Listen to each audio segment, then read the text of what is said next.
So happy Easter mga ka-HVAC. So gumawa lang ako ng video na to kasi napanood ko yung pinost na video ng isang tropa natin na kapwa din ka technician tungkol doon sa drain, ano. So yun nga, nagkaroon ng discussion doon, nagkaroon ng samut-saring komento. So ano ba talaga ang standard, no, sa pag lalagay ng tamang condensate drain? So halimbawa sa mga ceiling cassette o sa mga BRF system natin, halos magkakaparehas lang naman yung niyan, sistema niyan. So kung halimbawa ito yung unit mo na ceiling cassette o BRF man yan, o halos parehas na yan, di ba? Ang ceiling cassette sa BRF system pa parehas lang naman yan eh. Magkaiba lang yan yung outdoor unit nya.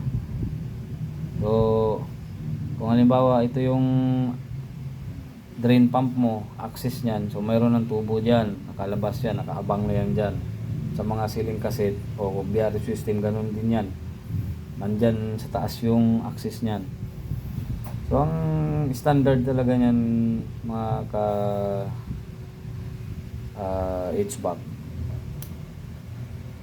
hindi pwedeng mag pipe ka kaagad pababa, no? So sa mga nagseminar niyan, alam nila yan, dapat meron kang lip yan, pataas. Yun ang standard, laging pataas.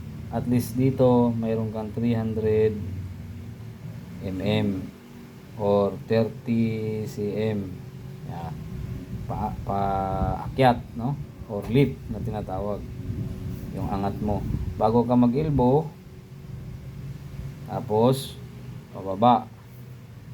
Yan, yun yung drop mo na yan. Siyempre hanapin mo na ngayon kung saan papunta yung yung common drain o yung pinaka main na drain line mo. So doon mo na ngayon itatap yan. So dapat ganun yung standard sa mga split, sa mga cassette, no? Yan, cassette na unit o BRF man yan, ganyan, laging may angat. So sa mga naman, sa mga ceiling console, katulad nung nasa video ni Kabayan, yung tropa natin na kapwa natin technician, kung ito yung pinaka ceiling console mo, yan,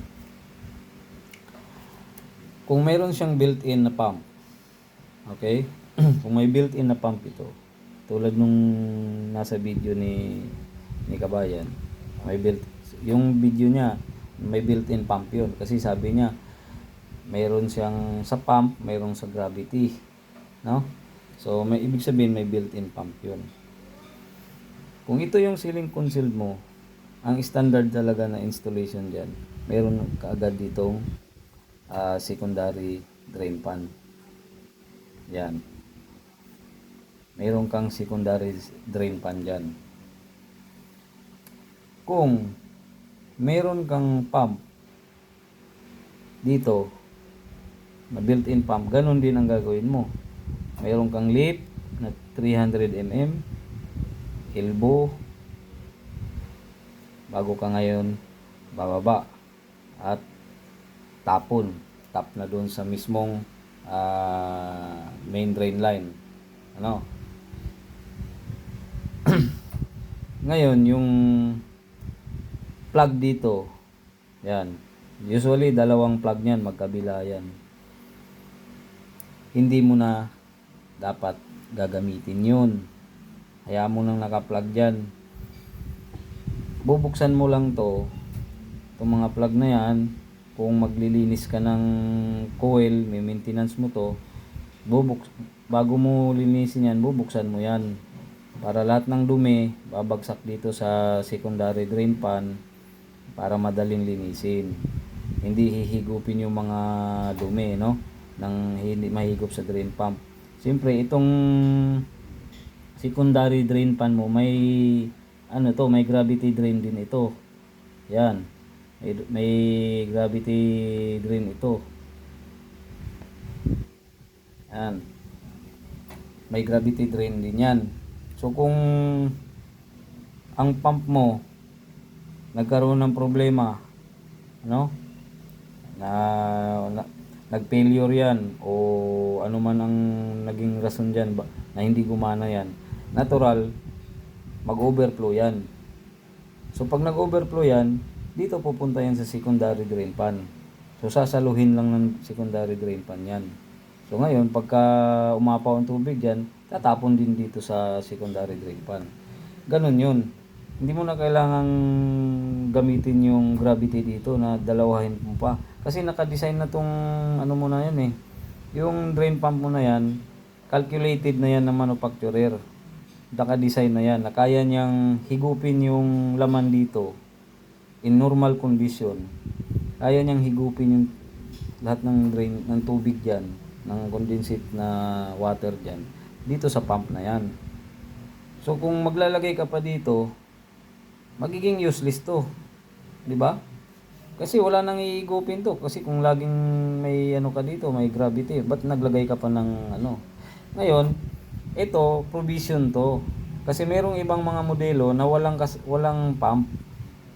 Walang pump. So wala to. So ang gagamitin mo siyempre itong ano, ito gravity, 'di ba? Itong gravity ang gagamitin mo. Pero meron ka pa rin secondary drain pan. Laging may secondary drain pan. So kung walang pump, gravity ang gamitin mo. Yan, lilinyahan mo ng ano yan, ng drain. 'Di ba? Kung walang drain pump. Pero kung may drain pump, hindi mo na gagamitin 'yan.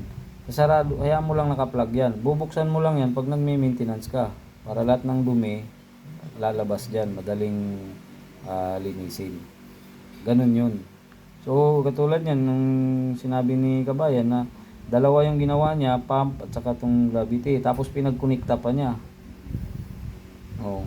So mali. Mali na 'yun, 'di ba?